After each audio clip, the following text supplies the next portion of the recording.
Today's topic is conservation ecology, the third chapter.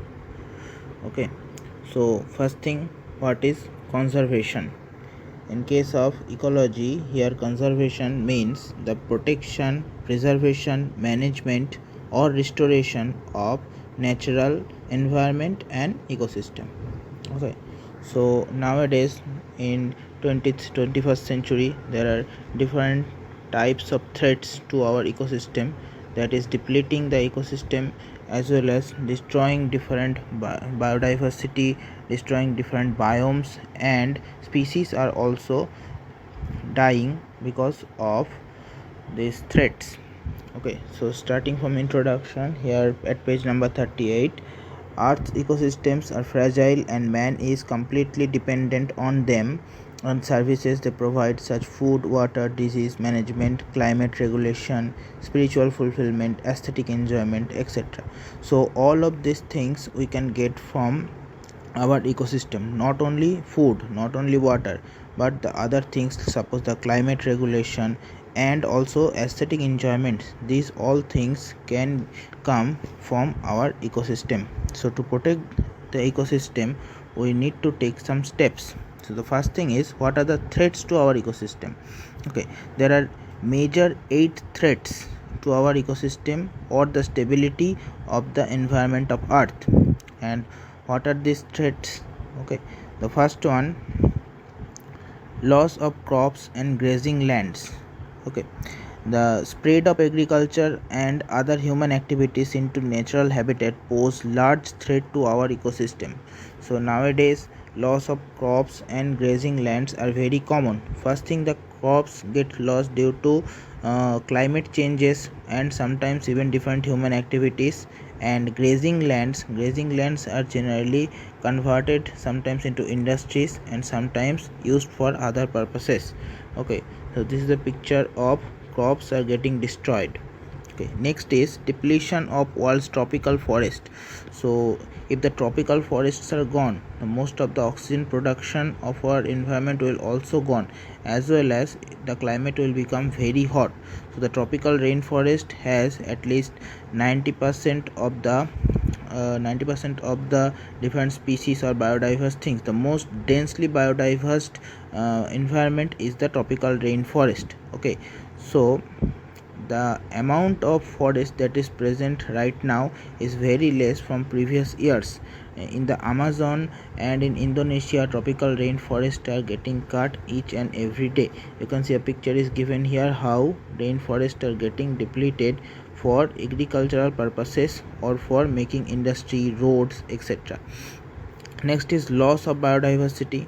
Human beings are irreversibly changing the diversity of life on earth, and also because of human activities different types of animals as well as plants are getting lost due to the loss of area where they habit or the habitats. Okay, so here is one picture how much of the endemic species in India lives. Suppose mammals 12%, amphibians 55%, birds 4.5%, reptiles 45.8%, and plants 33%. These things are endemism in India's biodiversity.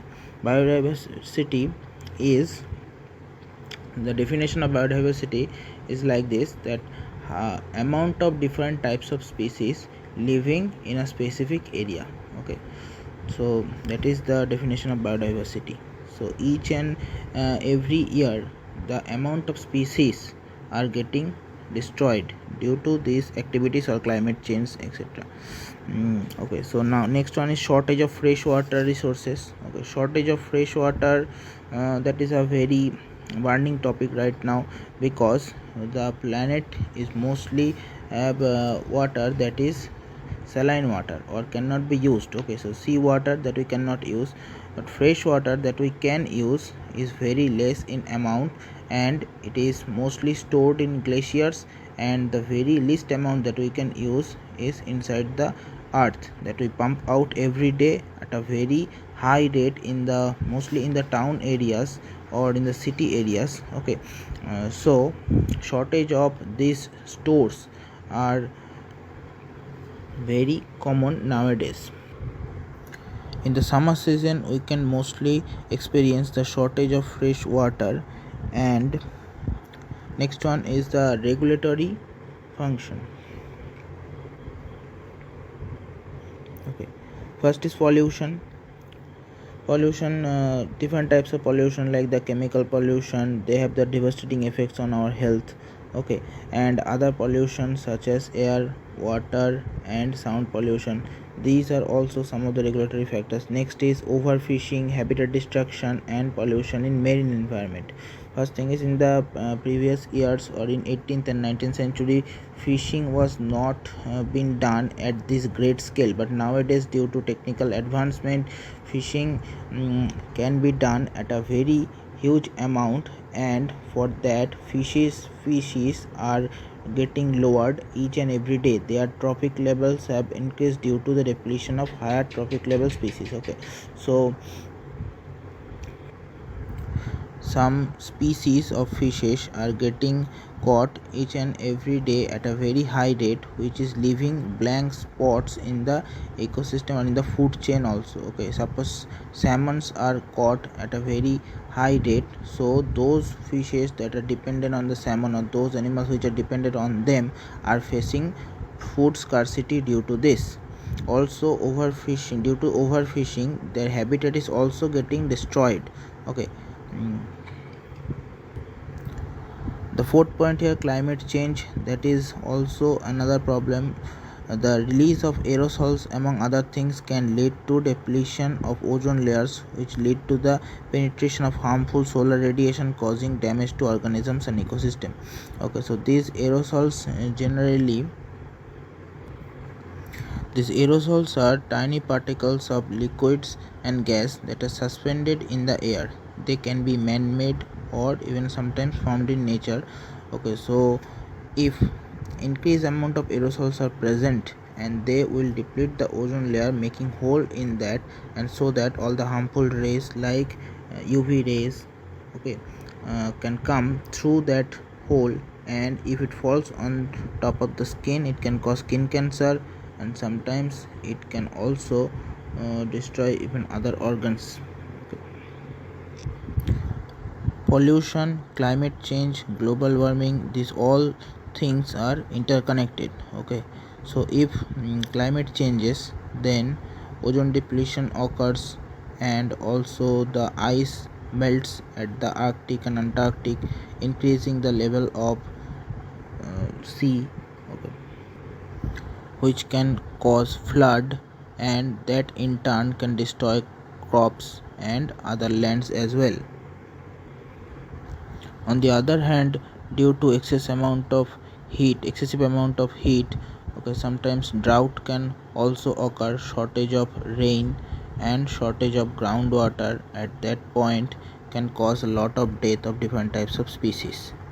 Okay, now moving on to importance of conservation of forest. Okay, why forests need to be conserved? They are utilized by men for food, fiber, fodder, fertilizer, fuel, etc. Okay, fodder is here the cattle food. Okay, the food that is eaten by the grazing cattle like cow, etc. Okay, so other than that, there are different aspects of forest that we need in our life. Okay,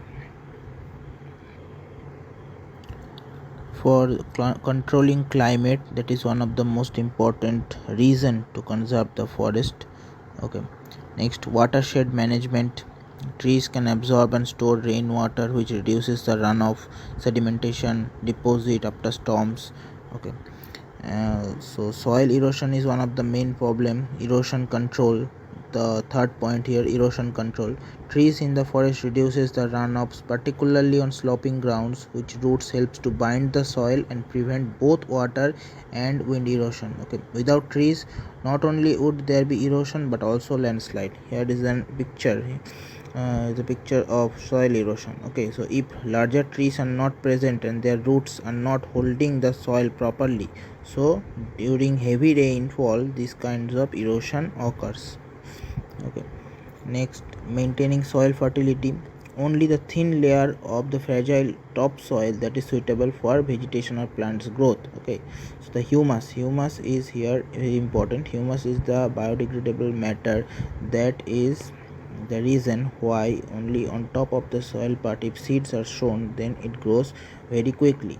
Okay, so humus is needed to maintain the soil fertility. That topsoil is needed, so during the runoffs of the rainfall, so if the humus get washed away very easily, then the soil's fertility would be gone, soil will become barren.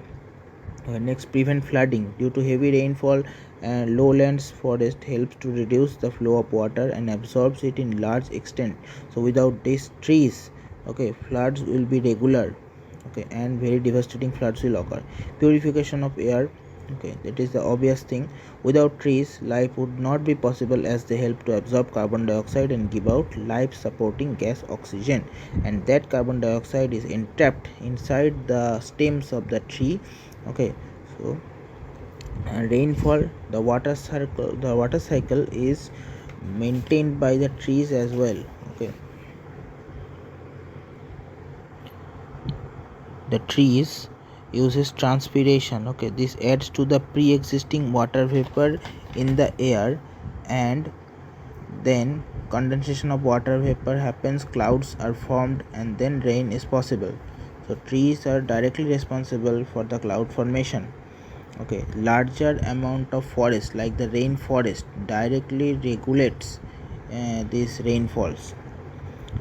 Habitats forests are home for half of the world's species and most a rich source of biodiversity. So without this forest, the habitats will lose for the most of the species. Carbon sink. Okay, carbon sink is very important here. Trees absorb carbon dioxide and convert it into wood, where it stays bound up for thousands of years. Now without these trees, the carbon should be released and carbon cycle would be disrupted in the world. Okay.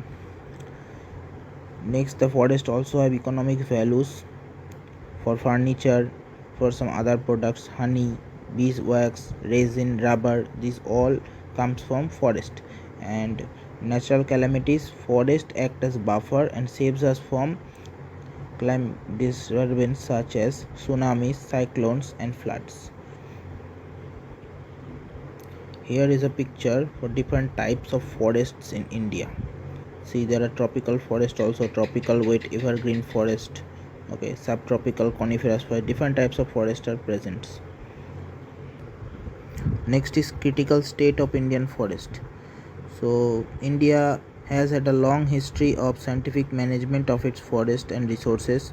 Even in the ancient times, forests were preserved not only for the purposes of people that are present around the forest, but also forests were preserved for hunting purposes. Nowadays, due to the advancements of technology and need of land for industrialization and other things, forests are randomly cut, and maximum loss of recorded forest in India was in Andhra Pradesh.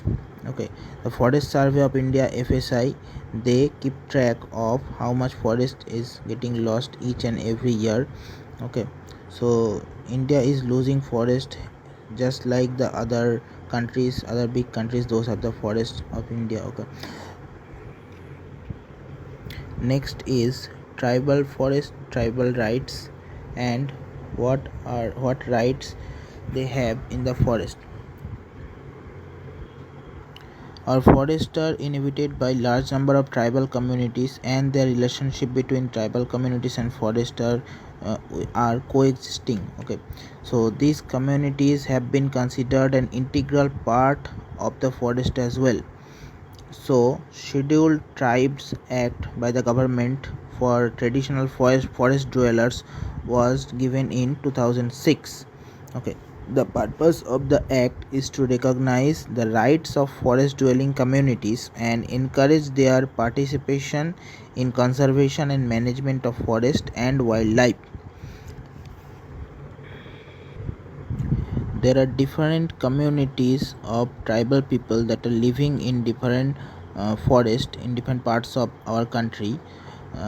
to their right to protect and conserve this forest. Okay, the communities, they are traditionally been protecting and conserving sustainably this forest, and the government have initiated this tribal rights act so that they can protect this land by their own. The right to access biodiversity and the community right to intellectual property and traditional knowledge related to the forest biodiversity in important inclusion.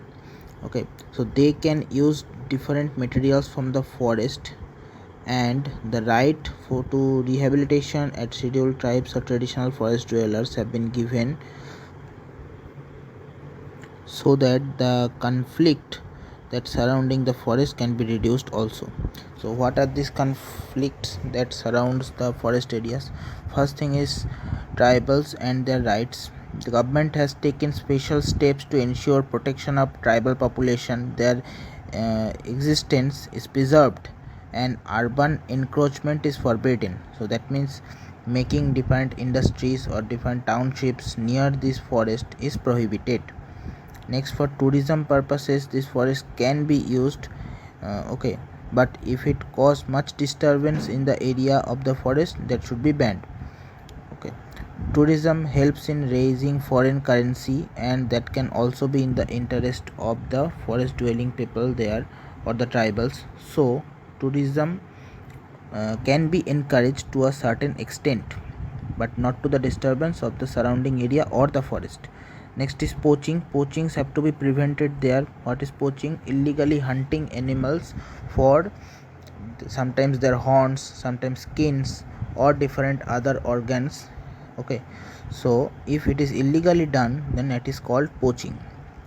Poaching of endangered of species like the elephants, tigers, is done in the surrounding areas of the forest. It has to be prevented.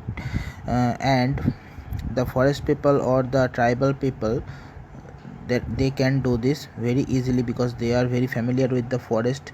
If they help the guards, then only the poaching can be prevented easily. Forest boundaries have to be maintained properly. Okay, see, here is a picture of poaching of a rhino because of its horn.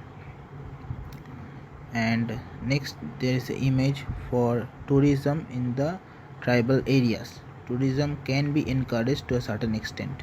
Next is road and railways. These tracks are constructed through natural forest, mountain tracks running in the natural ecosystem. Steps have been taken for replanting trees and putting speed limiters through this forest so that no animal gets harmed or gets into any accident due to these vehicles moving through these roads.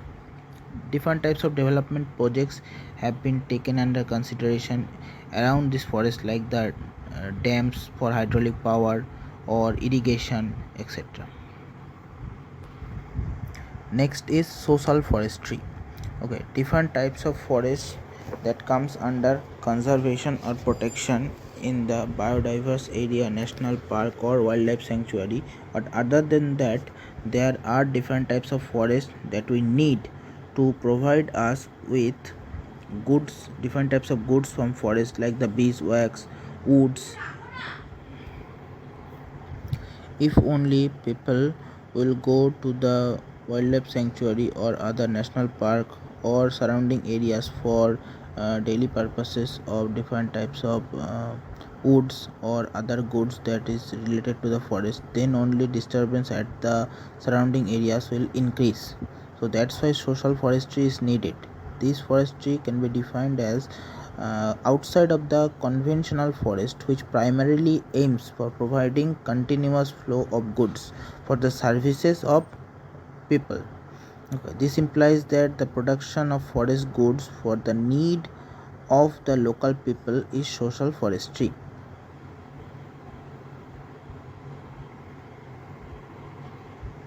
Social forestry also aims at raising plantation by the common man so as to meet the growing demand for timber, fuel, wood, fodder, thereby reducing the pressure on traditional forest area. So if only people will get these things from the social forestry's forest, then they don't need to go to the wildlife sanctuary, nearby the wildlife sanctuary or nearby any protected areas of national parks or at that surrounding, so that will reduce the chances of animals getting poached or human animal conflict. Okay, human animal conflict only happens if animals are disrupting the humans work or human is entering at their protected area. So if only social forestry program can be done perfectly, then human animal conflict will reduce a lot. The social forestry was for the benefit of common man, but now it is farm forestry, another term. So the farm forestry is the name given to the programs which promote growing trees for commercial purposes. So this is for commercial purposes, that means in mass we need different types of trees for furniture and other purposes. Okay, to meet the need we need farm forestry. And third one is community forestry, another scheme that is taken up under the social forestry program for raising trees on community land and not on private land as in farm forestry. So in the farm forestry, generally any industrial companies takes up a land, and in that they produce different types of trees or they plant different types of trees so that they can meet the need of mass production of logs for furnitures. But in case of community forestry, not it is not taken by any private companies, but it is on a community land. Okay, that's why it is named community forestry. Here are 4 questions given. Write this down along with the answers in your copy. Thank you.